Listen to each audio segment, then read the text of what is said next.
Sir నమస్తే sir. First sorry sir బాగున్నా sir. Rashid గారు హాయ్ సార్. సార్ మనం సినిమా చేసి చాలా రోజులు అయిపోయింది.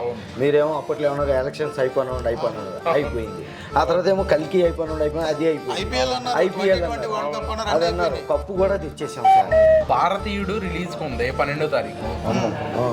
26 అయితే ఎట్లా ఉంటుంది? జూలై 26 మొన్నటి వరకు కూడా ఎంప్లాయీస్కి జీతాలు నెలాఖరులో వచ్చాయి.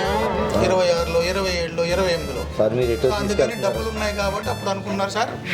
తెలియట్లేదు, మారిపోయింది పరిస్థితి. 1వ తారీఖున టక్కని జీతాలు పడుతున్నాయి ఎంప్లాయీస్కి. 26 అయితే ఆల్మోస్ట్ డబ్బులు ఉండవు, అప్పటికి అయిపోతాయి. ఎందుకంటే 1వ తారీఖున పడిపోతున్నాయి జీతాలు. సార్ మీరు డైరెక్టర్ గారికి ఫోన్ చేస్తాను. ఫస్ట్ వీక్ లో ప్లాన్ చేస్తాను. మాట్లాడండి హీరో గారు రాఘవ్ గారు సార్. నమస్తే సార్. 2వ తారీఖు కన్ఫర్మ్ చేసుకోండి. ఆగస్ట్ 2 ఎలాగ మీరు ఇక్కడ వస్తున్నారు కదా సార్ అనౌన్స్ చేసి చెప్పారు. ఆగస్ట్ 2 ఆగస్టు 2వ తారీఖున రాబోతుంది ఆపరేషన్ రావణ్. రక్షిత్ హీరోగా, మీ అందరికీ తెలుసు పలాస ఎంత మంచి హిట్ అయిందో. ఆయన యాక్ట్ చేసిన హీరోగా యాక్ట్ చేసిన సినిమా ప్రసాద్ గారు డైరెక్ట్ చేశారు. అద్భుతమైనటువంటి సినిమా ఆపరేషన్ రావణ్ ఆగస్టు 2వ తారీఖు రిలీజ్ కాబోతుంది. మీరు కూడా చెప్పండి. అమ్మయ్య సార్. ఆగస్ట్ 2వ తారీఖు operation Ravana. August 2 operation Raavan.